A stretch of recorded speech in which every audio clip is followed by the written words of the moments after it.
You're listening to Supervision with a Vision, where we discuss all things supervision. I'm your host, Sarah, professional counselor, marriage and family therapist, play therapist, eating disorder specialist, and cookie lover, with my co-host, Heather, marriage and family therapist, certified Together in Texas counselor, a Texas transplant from California, and outdoor adventurer. Hi, welcome to Supervision with a Vision. Today, Heather and I are talking about making the most out of a no. This week, we read The Art of Refusal, published in Psychology Today, 2024.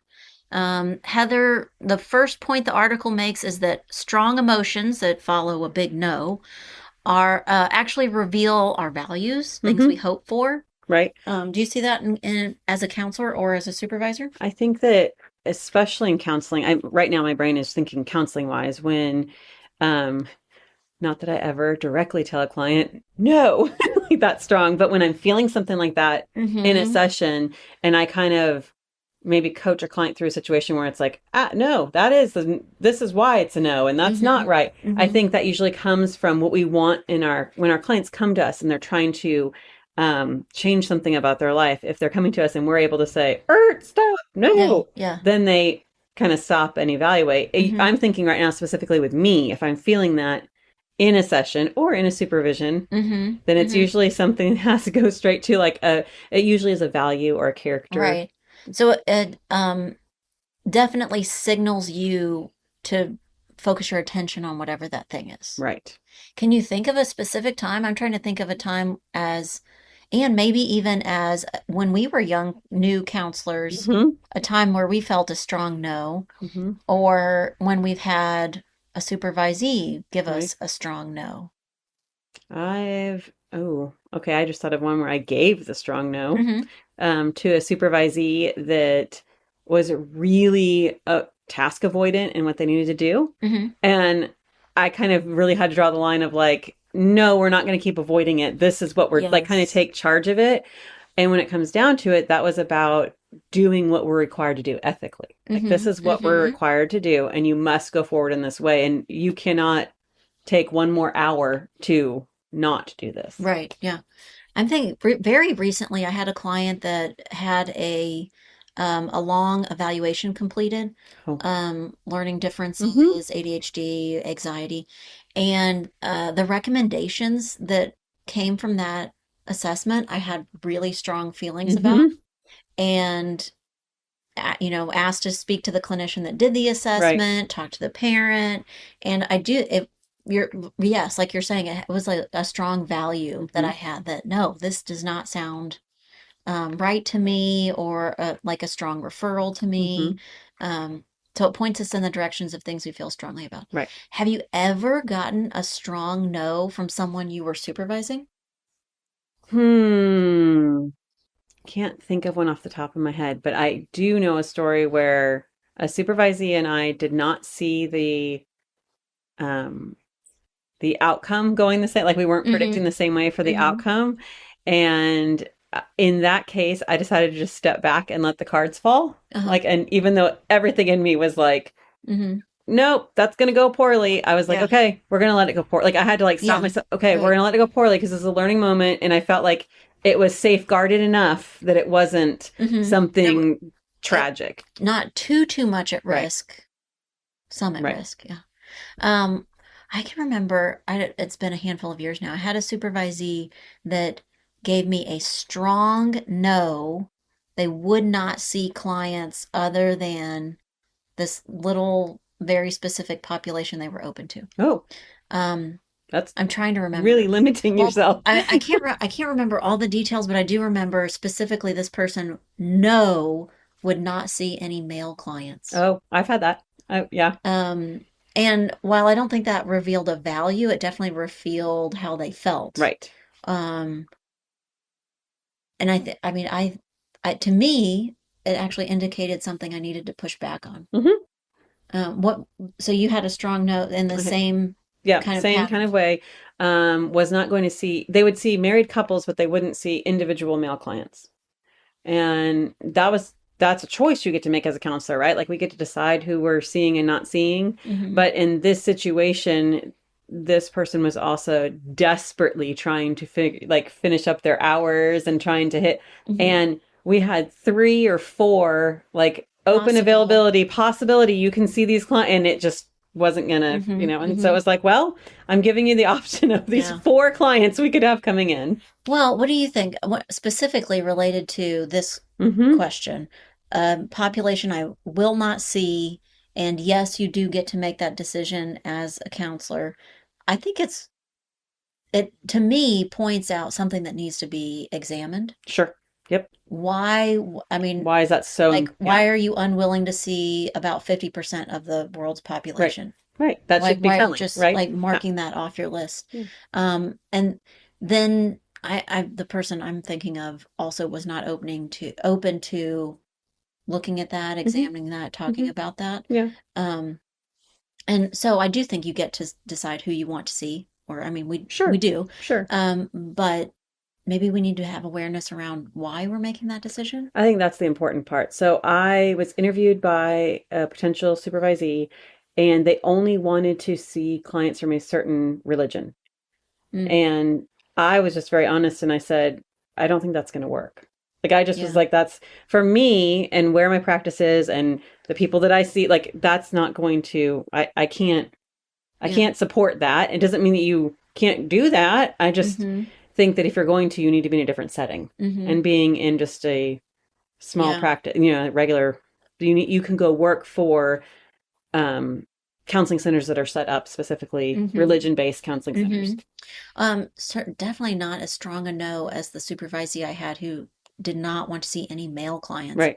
But I had a supervisee that in the beginning started out thinking, I want to see only play therapy clients, Okay. which I mean, Sure. okay, we can, but there were other restrictions, days and time of day Oh, when they goodness. could see Right. somebody, and that really cut them off Mm-hmm. short and meant that they were going to have a hard time seeing just play therapy clients.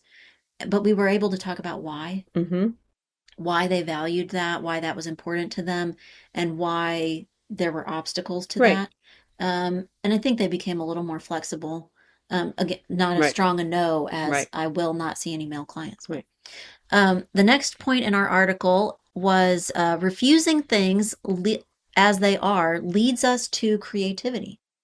So turning a no into a positive. Right. I don't think if you were just going to accept everything as it is, then there would be no growth. Mm-hmm. There wouldn't be change. You would just be in that pattern and stay there. And Mm-hmm. I will say, I think practices and therapy, absolutely, it's possible that that Mm-hmm. happens. Mm-hmm. But I do think that if you refuse to accept things, then you're going to get growth because you're changing something. Mm-hmm. If you're, Mm-hmm. branching out or changing something, then Can you think of a time where you did this? And can you think of some examples of times where your supervisees did this, where you or they refused to just accept things as they were, and it led to a positive change? yeah, it was, I did it in a situation where I didn't agree with I guess I'll call him a manager. He wasn't really my Mm-hmm. supervisor, Mm-hmm. but I did not agree with the stance that he was taking, nor did I think he understood the complexity of the situation. And so I wasn't willing to kind of like stay back or let things go. And so I kept pushing for this client to get different services and for like and he kept telling me that's not billable time. We can't charge for it. And I was like, Uh-huh. it's what the client needs. Do you want me to Yeah. do what the client needs? It's like Yeah. those kind of things. My role wasn't strictly counseling at that time, but it was kind Mm-hmm. of a mishmash of counseling and some social work. Mm-hmm. But I do think that, like, I look at that and I mean, they changed company policy because of it. Oh, So I cool. feel like Yeah.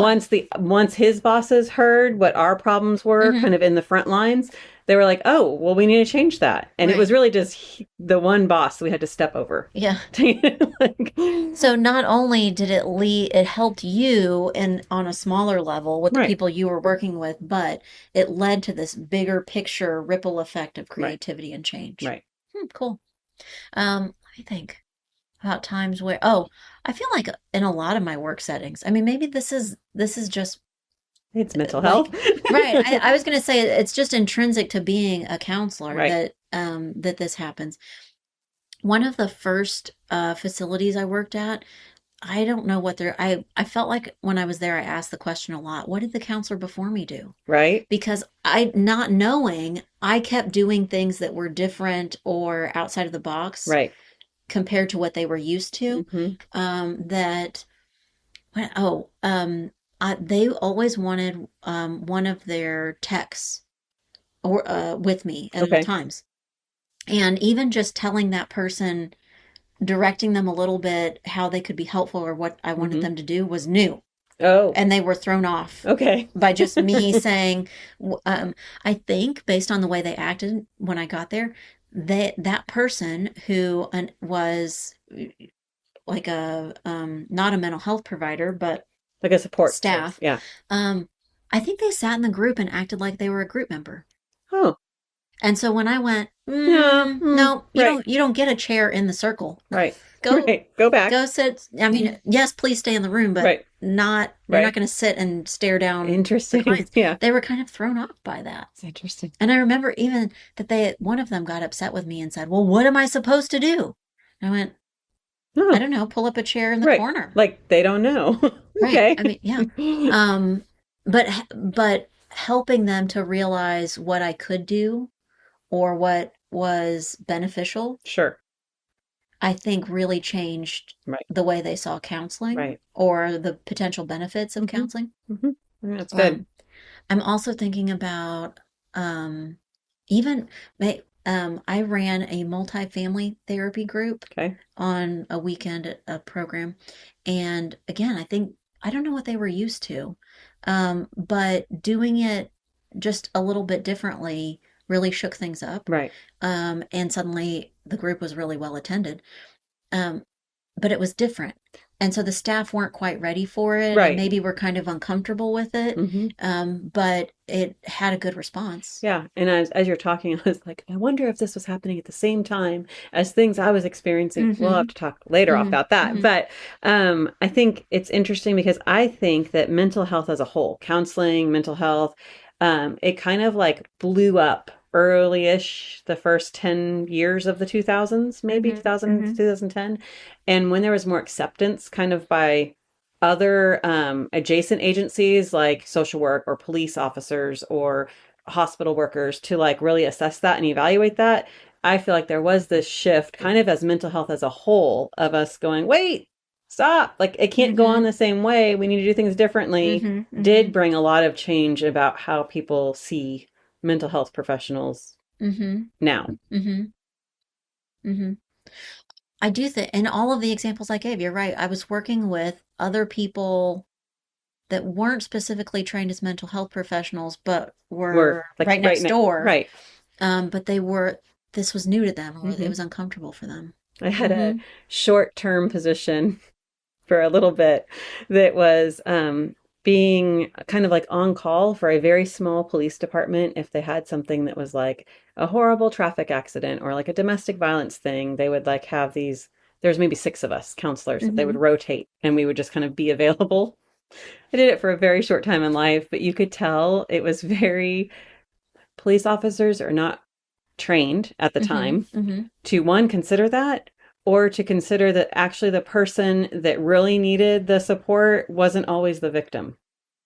Mm-hmm. Like the person that really needed the like Mm-hmm. The intervention. caretaking intervention could have been a police officer, could have been the actual like person that started the fight or whatever we were Mm-hmm. intervening Mm-hmm. with. But it was a very interesting experience to see like, oh, like they just actually had no experience. And so us coming in and being there all of a sudden, they were like, we don't know what to do with you. Just stay here. Like, stay back, stay Yes. here. Let me Yeah. put you here. I don't know why they make you come out to the scene. Just stay here. Like, Mm-hmm. they didn't Mm-hmm. know anything. It was like they had to adjust that to be like, Mm-hmm. oh, now we have these other people that could probably do something. Mm-hmm. Mm-hmm. They don't know what. Yeah. That makes me think. So when I was in my master's program, still going to school, I had a job where I was doing some case management and through a government funded Hmm. program. So an endless number Right. of requirements Uh-huh. and a huge caseload. Right. And I was in grad school, so I was very busy. And I really appreciated that the owner of the company slash my boss slash my supervisor was really open to my creativity. And I can only think of one time where I got a no. Mm. But they were They were like, flexible and okay, we'll think open. about this. Yeah. My big no, and it's Christmas time, which kind of makes me think of this too. It was Christmas time, and so my classes were wrapping up, so I was busy trying to get ready for exams and the end of the year and all these requirements that with work. And my bright idea was that one of the requirements I can't remember if it was yearly or quarterly, we needed to check that everyone on the caseload had the ability to receive mail and were their right to open their mail was being Okay. protected. Sure. So my bright idea was that I mailed everybody on my caseload a Christmas card. Okay. And in the Christmas card wrote something Christmassy and then said, please let me know that you've received this by calling me. Mm-hmm. And I thought, 2 in 1. Right. Got it. And super low maintenance that I mailed everybody something. That was an easy Right. thing to do.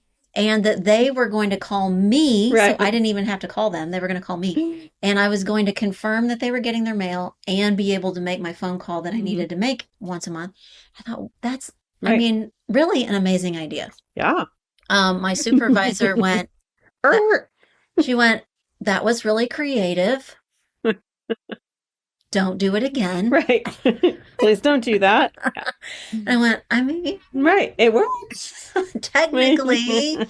So that leads us to our third point, I think, that a strong no Mm-hmm. and not allowing things to just go as they are Right. leads us to creativity and also moves us to action. Right. And I think that's the bigger, like, long-term effect is like in supervision, when I don't think my supervisors told me no very often, like and I don't think it comes up too much in supervision, but when it does, it's usually big enough that like a no definitely gives you pause for, let's think about that and let's figure out the why. And then let's reflect on like what does need to change. Like, right. So maybe this final point, I think, makes me think a no is valuable whether you are giving it or receiving it. oh, definitely. Yeah. Because like you said, it's pause. Mm-hmm. So it means if I'm giving a no, it's important enough that we need to say it, we need to talk about it, we need to do something about it. And the other way around, that if we're getting a no from a client or a supervisee, that it should catch our attention enough to think, stop. Why is that so important to them? Right. What is an alternative to whatever they're saying no to?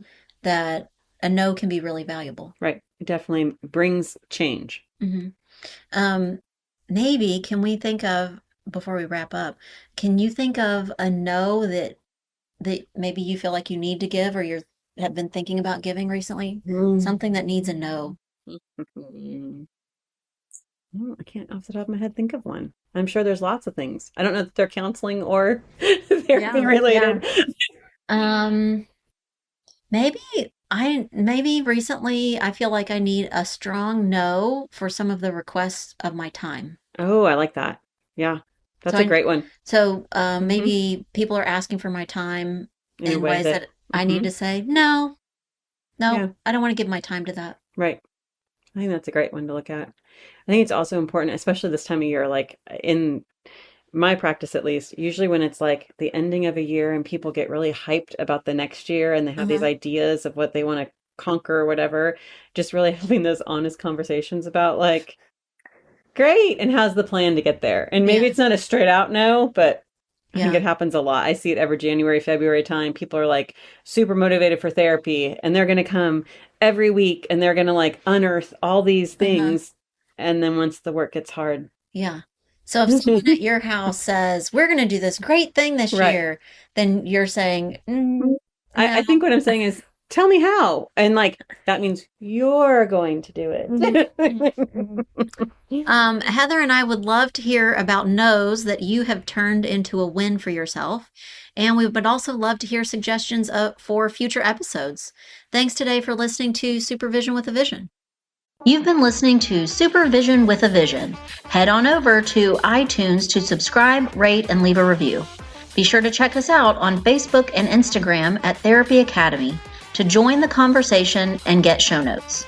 We'll be back next week with more supervision with a vision.